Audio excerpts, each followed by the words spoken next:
Thank you, Jake. I almost forgot that. Where did you go, Jen? I don't know. I don't know where Jen went. Give us a sec. I'm sure she'll be back.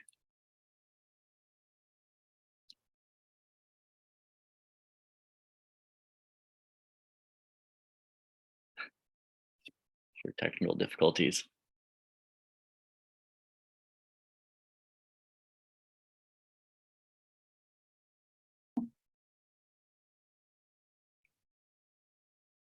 Okay. All right. Thanks everybody for your patience. It's the end of a long year. I think we're all feeling that wind down start to happen. But so thank you very much for being here at our November 2023 webinar. We are talking today, of course, about volunteers and how to keep your volunteers engaged and happy.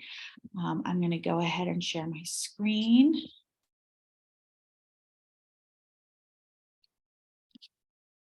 And I'm just having all sorts of issues today. I don't know what's happening in my life.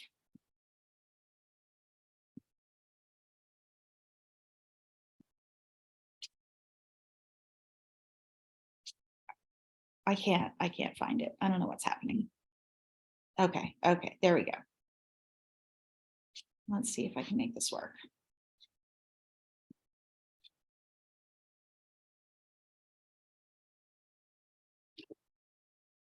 Woohoo! All right.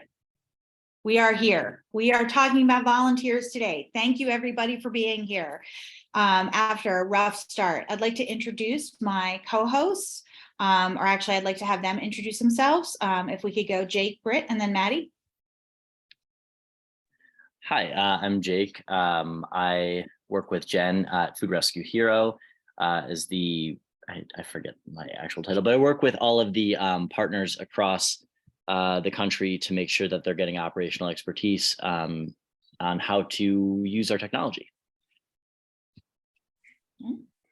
Hey, I'm Britt. I'm with Philly Food Rescue, so I'm based in Philadelphia.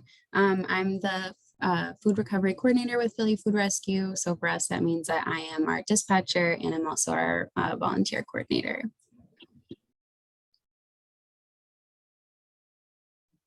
I'm Maddie. I'm with the 530 Food Rescue Coalition, and I'm out in California, Chico, California, which is like north of Sacramento.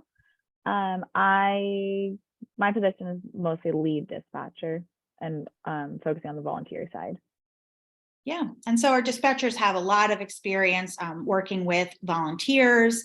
And, you know, one thing we found, if you were at our conference in October, which was really exciting, we got to share a lot of ideas with people from around the country and like to bring in those different perspectives and hear about what others are doing to, you know, answer these really critical operational questions for food recovery. So, you know, food recovery runs on volunteers. Some of us have fleets, some of us don't, but volunteers are really the largest, I think, movers of donated food, rescued food. And yet 1 in 4 Americans don't volunteer. And that is a challenge for all of us to overcome. When we look at the reasons why they don't volunteer, the reasons generally listed by Americans, this is in general, not just for food rescue, is that they don't have enough time. Volunteer schedules are too inflexible. The jobs are not meaningful, or no one asked me to. And so I think that's kind of critical information to have going into thinking about how to get volunteers and then how to keep volunteers. So I wanted to ask Maddie and Britt to talk about what are their top recruiting or top solutions to recruiting challenges in your organization. So how does 530 Food Rescue and Philly Food Rescue go about kind of answering that critical need of getting volunteers to volunteer? And I'm going to start with Maddie. Yeah, so far we are a newer organization. We're coming up at the end of like our first year, and we've been fortunate that volunteer recruitment has not been one of our top challenges. We do focus on recruiting volunteers and retaining volunteers, but it hasn't been something that we've felt is like a top challenge of ours. We have definitely noticed trends in app downloads after either in-person events or when there's some cross collaboration among different partners, or like, and that can either happen through social media or in-person tabling events. And the biggest challenge we find with our volunteers is seeing all the app downloads and then never seeing them actually claiming rescues. We have a core group of volunteers who seem to do all of our rescues, and then every now and then we'll notice a new name pop up on a weekly rescue or a one-time rescue. And that's partly because we don't have a ton of rescues going on because we are still newer, but it is always exciting to see a new name come up. So the biggest thing is we try to send a welcome message when we notice a new app download. So I'll send a text through our dial pad just welcoming them. And I try to make it very personal, because otherwise I found that people kind of think it's just like an automated robot texting them.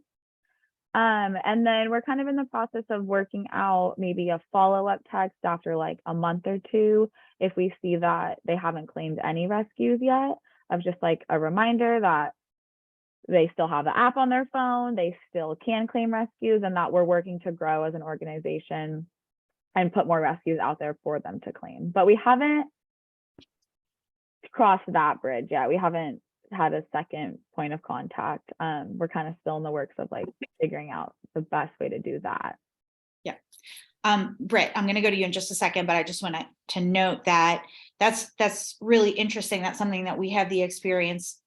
We have a similar experience in that we have folks download our app, and so they've engaged, that's like saying they want to volunteer, but then they haven't done a rescue. And so when we're thinking about recruiting, there's two different steps. The first one is to get them to download and register, but even after that, they don't always do a rescue. And so there's that second level of effort that you have to put into moving them to do that rescue, and not just assume that, okay, they've said they want to volunteer, that's it, they're good, they're going to volunteer. Sometimes it takes that little extra touch. Britt? Yeah, we definitely also have that big gap. I feel like all the food rescue, I feel like any organization that has volunteers has a big gap between folks who sign up and then folks who are actually active volunteers. And there's also like this very delicate balance between like finding new donors, finding volunteers, and having recipients to send the food to. For recruiting challenges like that we're talking about, as far as volunteers saying that they don't have the time, or like the work isn't meaningful, or no one asked them to do it. We have similar practices, as Maddie was talking about, with contacting all of our volunteers when they download the app and sending them a really personal message, and letting them know that we're available if they have questions about our program, about questions about using the app, so that they know they can reach out to an individual. And I think that communication is really helpful for folks to just kind of like break down the wall of, not just like the fear or just the apprehension or whatever it might be. And also just like letting folks know about how flexible the program is. I think that food rescue and the way that the app works is so unique in comparison to so many other volunteer opportunities. And the fact that it's an app, the fact that it's super flexible, the fact that it's so individualized, you could just find it on the go, whatever it means, it only takes an hour. So it's really just like educating folks about what the actual opportunities look like, so that they know that it really can fit into their schedule. They don't have to go super far away. I know Pittsburgh is like much smaller than Philly, but folks who are like in the suburbs of Philly are like, it's called Philly Food Rescue, but we actually do service the other counties around Philadelphia. And then just in general, we focus on recruiting the types of people that will most likely be the types of folks that want to work with us or have the availability. So, we're focusing on working with retirees, we're working with students, we're working with folks who have flexible work schedules, schools and universities and workplaces that have service hour requirements or service hour opportunities. There's workplaces that will match, or they have like specific amount of hours worked into their contract salaries of times that they can volunteer the year. So we're just like really focused on the places that we're going to do our recruitment. So as to, you know, I feel like nonprofits, our capacities are often very limited. So we have to be really smart with the choices that we make for where we're recruiting. So that's something that we've been focusing on when we do those in-person events, and where, you know, just utilizing the network of other nonprofits. And, you know, for us, there's opportunities in the city to post our volunteer opportunities online, other newsletters we can send them out in that will just like, you know, work themselves out, and then kind of be like a passive way that will then get downloads and be able to engage people. Yeah, and I want to just focus on one thing you said there, and you talked about how you know, with the app, it's really easy to do a rescue, but even without the app, food rescue is one of those things that answers a lot of those needs, right? It tends to be really short. If you're picking up from one store and taking to one place, that's a route that's maybe an hour, right? And it can be super flexible and convenient and fit within the schedules. And so really talking about that when you're out and recruiting volunteers and letting them know, like you said, this isn't the typical volunteer ask. You're not going to, you know, necessarily going to a food bank to sort food for 6 hours, or going to someone else that wants an on-site volunteer and it's like an 8-hour shift or even a 4-hour shift. This can be really quick. So that's a really good point. I'm going to talk quickly about the one thing you mentioned, which is targeting volunteers intentionally. So that can help reduce a lot of the extra work, the unnecessary work, both during the recruitment and during the activation and maintenance phase of volunteers, because you've got a pool of volunteers that work really well with your organization and the needs that you have. So, you know, targeting to meet specific recruitment needs. One of the things that is really, it makes it hard to keep volunteers is if you don't have opportunities for them to actually do anything. And for us, you know, we look at where our rescues are concentrated and make sure that we're geo-targeting our efforts in those areas, because you will lose volunteers if they don't have anything to do. Second, as you mentioned, targeting people that are whose schedules are really amenable to the type of volunteering that you want. Retirees, especially young retirees, often have a lot of free time and really enjoy being out and being active. We found actually that the flexible schedule works really well because a lot of them have a lot going on. You know, they're taking classes, they're maybe volunteering other places, they have active social life. And so that the nature of food rescue fits in. Stay-at-home parents looking for something to do with their kids. It can be a really satisfying thing to do with their children and help them teach lessons that they want to teach.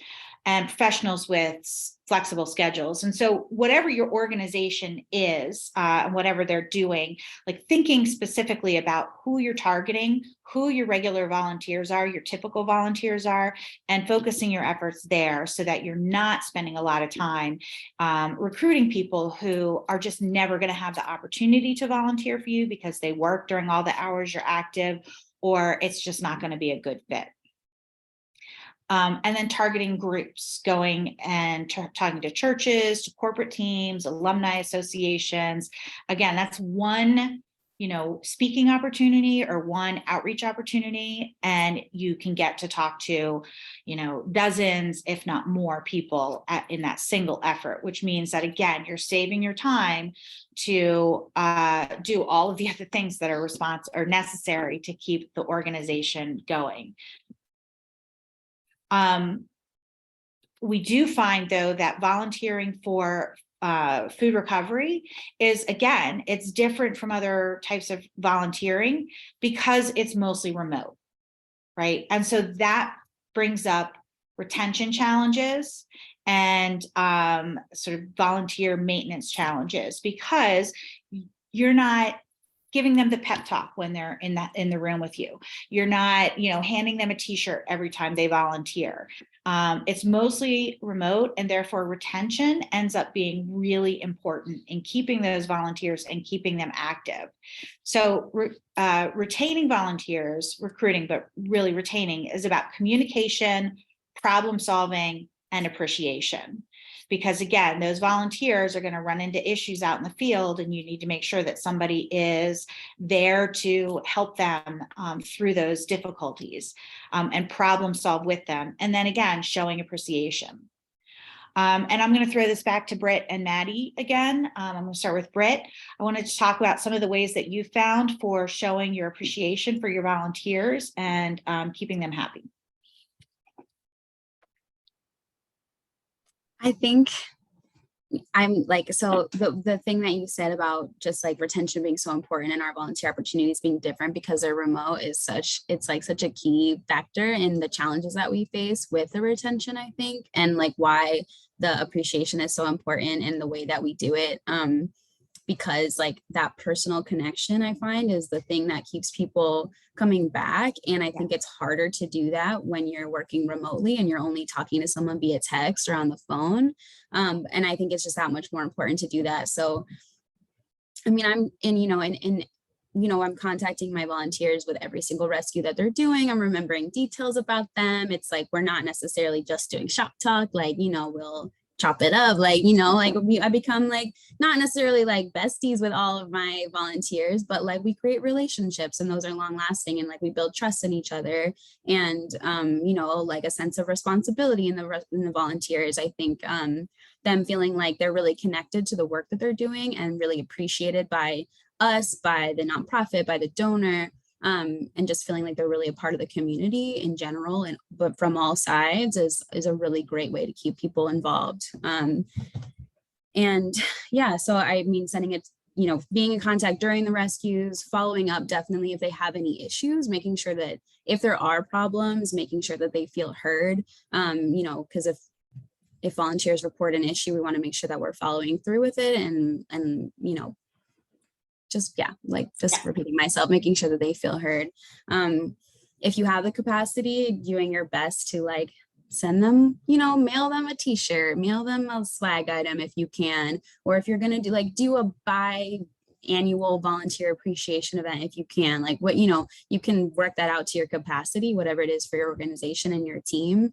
But I think a little goes a long way when it comes to that kind of stuff, for sure.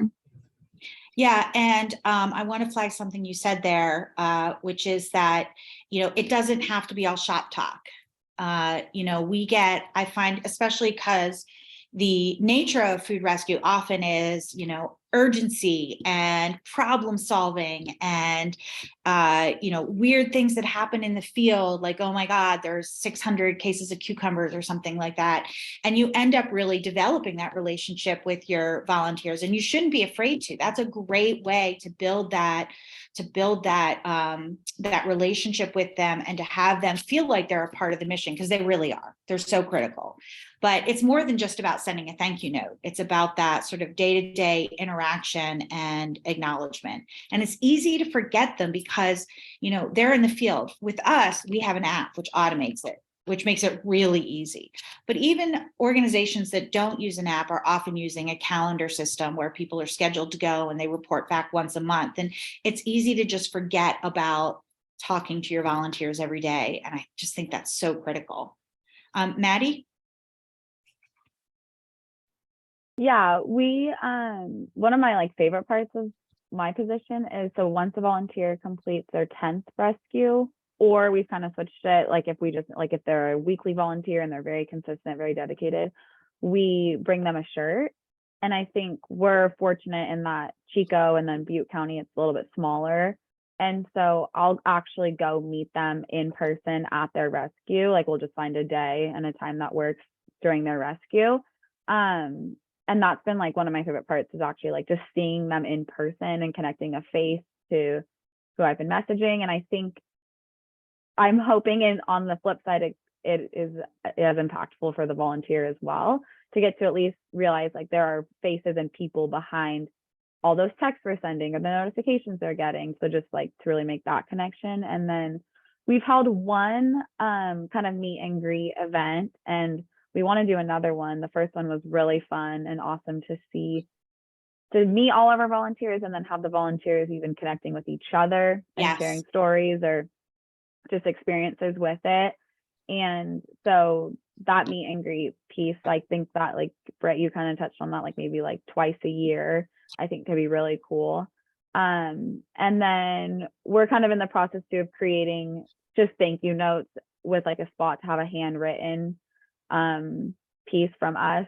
So have our like all our branding with 530, and then filling out just actual like personalized handwritten thank you notes and getting those out to volunteers, which is kind of another piece. Yeah. Jake, I'm going to ask you to jump in here too in a second. I love that idea, Maddie, with the handwritten thank you notes. We actually have an artist on staff. He does comics, and so he's just got this really fun style. We had a team retreat a couple weeks ago, and we had a scavenger hunt. One of the things was to send thank you notes to 2 volunteers, and he drew this incredible like thank you cartoon. And so now, like, that's it. We're having him do all of our thank you notes for volunteers, or at least a series of them, because it's so incredible, that like personal touch. You don't have to be an artist though. We're very lucky to have one, but really just getting that handwritten note is really nice. Jake, you work with a lot of our partners, and you've heard stuff from other organizations around the country. What do you think some of the like best ways you've heard out there are to show volunteers appreciation and kind of keep them happy so they keep rescuing? Yeah, I mean, I don't have anything all that different from what Maddie and Britt have both said. I think they're both extremely experienced in this and quite frankly, very good at it. What I want to really drive home is the point, I think Maddie said this was before, of texting people and letting them know that you're not just a machine behind a phone, that you're a real person too, and that you care about your community and care about food rescue, and you have that commonality. If they're the ones doing this and you're kind of behind the scenes being the administrator of it, that you have that in common. And oftentimes, yeah, those events are really impactful, and there are large events that are helpful, but I think what's most impactful is the small in-between moments that are often 15 seconds at the end of a conversation about a rescue that they're doing, asking a volunteer, hey, how's your day going outside of this? Or, what are you looking forward to for the weekend? And those small interactions build up, honestly, a sense of friendship, which is a large part of building this community. So I think that the small interactions, the small in-between stuff, is what I have found to be most impactful. Yeah, and I think actually for the attendees that are on here, I'd love if you would drop in the chat some of your ideas so that we can take a look at those and see what other creative ideas people have. I mean, I think really it comes down to it's not rocket science. It's interpersonal relationships, right? Is that, it's great to have a structured way of making sure that you get all of your volunteers talked to and interacted with, because that way Actually, Jen, I do want to add one thing, is get out there and do the rescues, as not all the time, but as somebody on staff, get out there and do a rescue on occasion, especially the tricky ones, especially the ones that volunteers have trouble with. That way, and don't set it up so that it's perfect for you. Just go out there and do it. And that way you can recognize and almost empathize with the issues that the volunteers are having on some of those tricky rescues. Validate them when they are having issues and say, yeah, we know that is an issue for us. We're working on getting it resolved. Thanks for your feedback. That is a really good point, Jake. I love that. So yeah, if others can drop their ideas and thoughts and methods in the chat so we can take a look at those, that would be great. Again, I think that the Jen, the chat is disabled. How do we how do we do that? No. All right, drop it in the Q&A. How about that? So that we don't have to sit here and figure out how to re-enable chat, since apparently I am technologically completely incompetent today. But I love what Jake said, which is to get out there and do the tricky rescue, because that also, I want to talk about some of the other strategies that you can employ sort of systematically to help keep your volunteers happy. One of them is to consistently repeat why your work is important. Okay, so yeah. Sorry, Jenna, I think I enabled the chat, so we can drop the ideas in the chat now. Okay, perfect. Yes. Yeah, just remind them, like, why is this important? Especially when it comes to things like smaller rescues. Why is it important to pick up a tray of sandwiches and take it somewhere? Like, for some volunteers, that feels like a lot of effort for a small amount of food. What they don't understand is that's going to a place that has, 6 homeless youth that drop in every day that need lunch, right? And this is the perfect solution for them. And so help your volunteers understand why the work is important, why their contribution is important, why each and every rescue is critical, and to whom it's critical.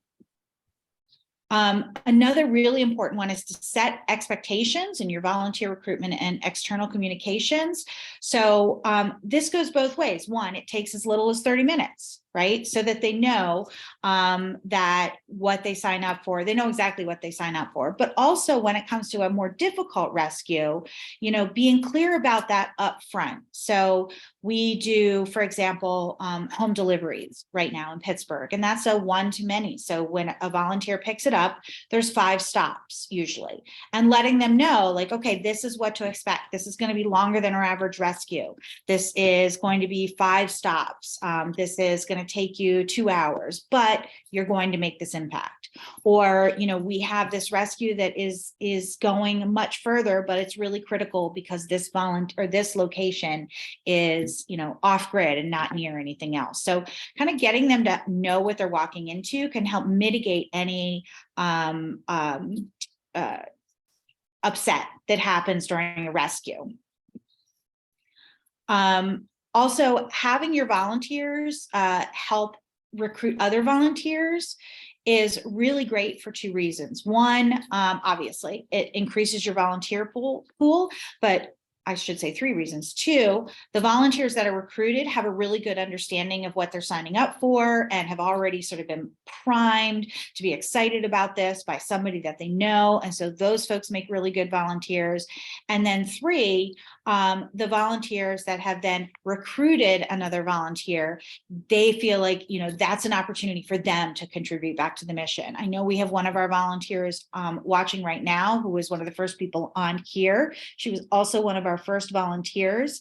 And I know she's been so supportive of us since we started in 2015. And she's contributed to the organization in a lot of different ways. And I presume that's because she likes our mission, she likes the organization, and she wants to help. So this gives them that opportunity to continue to contribute to the organization in other ways.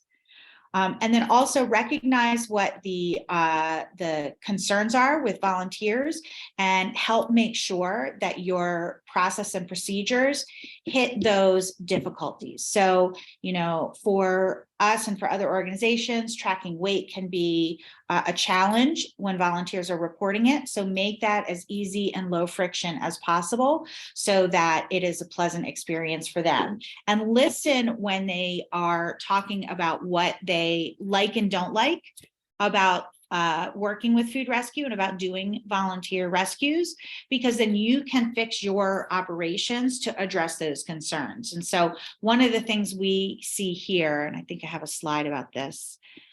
Nope. One of the things that we see is that when a donor does not have anything to donate and a volunteer signs up and goes and tries to pick up that rescue, it is a very unpleasant experience for that volunteer. And so we've heard that over and over. And so we work to try, and we're not always successful, but we work to try to prevent that in a number of different ways. So again, like heading off dissatisfaction at the front end is a really effective way, again, of just making that volunteer experience really pleasant to begin with. And then you have less to do to fix it. With that, I'm going to open it up to Q&A. We're close to time here, but I was very late. So before you do that, I'm going to put in the link for next month's webinar, as well as the link to your Calendly, if you want to follow up with Jen directly and talk more about getting food rescue started or et cetera, I'm going to drop those links in there right now. Yeah, and I'm just looking at some of these while you guys are thinking about what questions you want to ask. I'm looking at the chat, calling volunteers on their first rescue to congratulate them. That's amazing. Let's see, inviting volunteers after 10 rescues to do to lunch or dinner. Holiday cards, love holiday cards. Yeah. Jen, could you go back to the last, Nicole asked, could you go back to the last slide? Oh, yeah. This one? I presume. I kind of skipped over the last one. I Yes, talked yeah. about this a little bit differently. I see. Okay, perfect.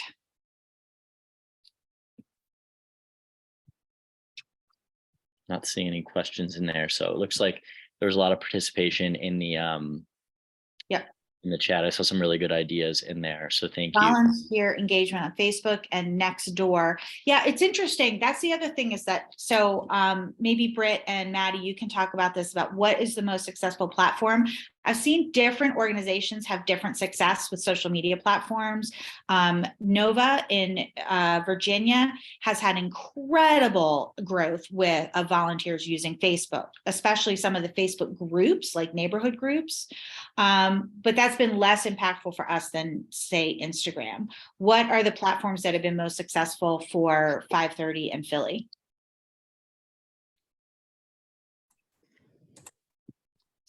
You go. I wanted to note that Verona, I'm sorry if I'm saying your name wrong, asked a question. Oh, Jake just said we'll get to I was it. going to answer it after you. So yeah, we can get to Gotcha. it. Okay, we'll get to that one. I'm probably not the best person to answer this question then. We don't currently use like a social media group for like volunteers all coming together. And that's something that we've been thinking of actually ever since the conference, of using probably a Facebook page, just like thinking of the demographic of our volunteers and the type of social media that they would use the best. But right now, so much of our all of our communication almost is on text. Okay. Or phone call. Yeah, and that's a very personal way to do it. That is a one-on-one in most cases communication, and so that's a great way to get that like really personal touch. It is limited though because it is one-on-one and not a mass communication channel. Maddie, what about you? We're kind of in the same position. We don't have a space where like the volunteers could connect with each other. Well, what about your social media, just in general? We have Instagram and Facebook, and we try to be very active on both. I think that our Instagram gets a bit more engagement than our Facebook does. And we have received messages through both Instagram and Facebook. And then we also have an info email, and that's where we get a lot of people. Less volunteers side though through that email. But even just like on Instagram, it's cool seeing people who receive, like the recipients, getting to share. We've had people sharing the food they've received from us through Instagram. And so I'd say our Instagram is probably where the most action happens. Yeah, I think maybe I misunderstood the question, Jen. We have Instagram and Twitter and Facebook in this case, and we're tailoring the way that we're talking about how, the food rescues to each of those because it's different. Absolutely. And we're interacting with folks differently depending on which site that we're using, and then also the website. Yeah, and one thing I recommend doing is really using data to inform your communications efforts. So, we're in the process of kind of making that even more detailed. So we know when we get a news story, we get a lot more volunteers, but we are now starting to look at, which of our Instagram, Facebook, Twitter, which of those posts generates not just interaction, but changes in our volunteer behavior. And if you can track that, if you can look and see how many volunteers signups you have based on an Instagram post versus a Facebook post, you can kind of see what is the most successful for the demographics you're looking to hit. And that can then inform your communications efforts in the future. I think that's a really great way to also think about growing volunteers, is that data informed approach. Yeah. Yeah, we do. Nicole had mentioned we're in the process of creating a Slack workspace where volunteers can interact with each other as a team.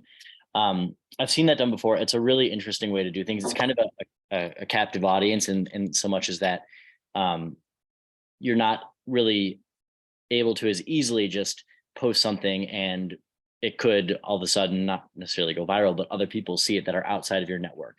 However, it is a really good way to engage the volunteers who want to be super active. So pros and cons to that for sure, but that's a really interesting idea and one that could be very valuable. Yeah, I'm on the board of an organization that has a whole Slack channel for all the volunteers. It's a little bit of a different situation, but it is overwhelming. I will say the amount of time volunteers spend in there posting. So that would be, I think a Slack would be great for super volunteers, right. But the barrier to entry there is potentially high. Yep. Although potentially not, because if you all start it together, then you'll be on the same plane. Right. I did see a question of. Okay. I just wanted to go back and answer Barona's question about. That's the one I was going to answer. Okay, cool. And Maddie or Britt, feel free to jump in when if you want. But how have you worked with donors to avoid volunteers showing up and there is no donation? First of all, I just want to say that this does happen. It's a relatively regular occurrence. Letting volunteers know that yes, this does happen, and it's not a pleasant experience, but it is one that happens in food rescue, and that's okay.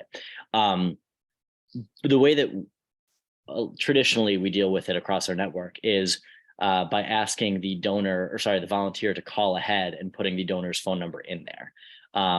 If you find that the donor gets annoyed by this, then obviously you need to work around and find a different solution. Or if you find that the donor is so consistent that it's really, truly very rare that they actually have no donation, then it's not worth it to actually include. But that's, I would say, the single best way to avoid volunteers showing up with no donation.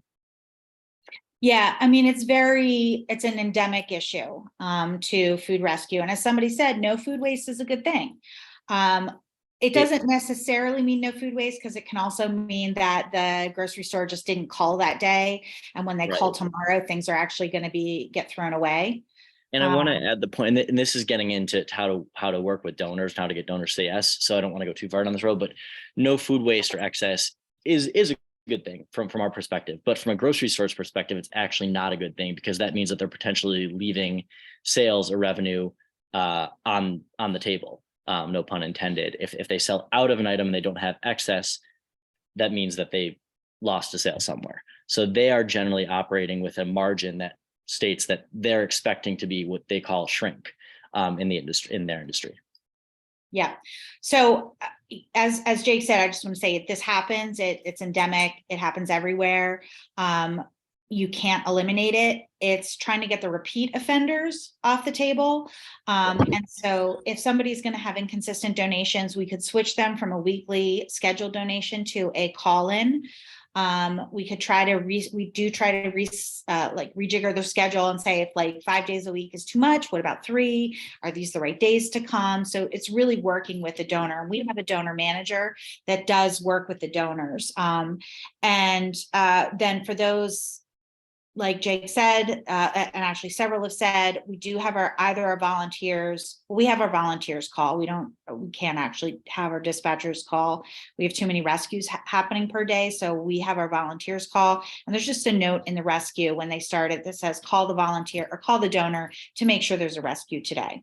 In fact, I did my weekly rescue today. I have a weekly rescue, and that's I call every time to make sure there's a donation before I go. Other questions? I did see a comment, I think, from Madonna asking about, looks like you're driving. Yes, we'll make the video available. I think we'll send it out to all the participants afterwards. I think there's so many good ideas here, and I love to kind of mine the group for new creative ways to thank volunteers. But in general, it comes down to, number one, recruiting people who are a right fit for this type of volunteering. Two, making sure that they go into it understanding what they're going to do and setting up your operations so that the volunteer experience is, maximized to your best efforts to be a good one. And then three, just that personal touch and keeping in contact and making sure that, whether you have I suggest that you have a scheduled cadence of volunteer touches through the year. But even beyond that, that you're reaching out to them on a regular basis, just saying thank you, and keeping them, keeping that relationship live and friendly. Maddie, Britt, do you have any last things to say?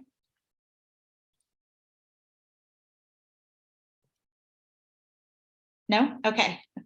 All right. Well, thank you, everybody. As Jake said, our next webinar is in December. We're going to look at trends in food recovery in 2022 and talk about, how to plan for growth in 2023. A lot of times when we think about growth, at least, in the beginning, I was like, well, I don't know. How do I predict? I'm just to throw a dart at a number and call that my growth goal. But we're going to talk about how to sort of maybe think about achievable growth goals and how to set those for 2023. So that's our next webinar. That is in December. Oops, that is December, can't see, 15th at noon. No, 3 noon Pacific time. Lordy, I promise I will be less all over the place for the next webinar. Thank you all for sitting through this and look forward to seeing you next time. All right. Bye. Thanks, Jen. Oops.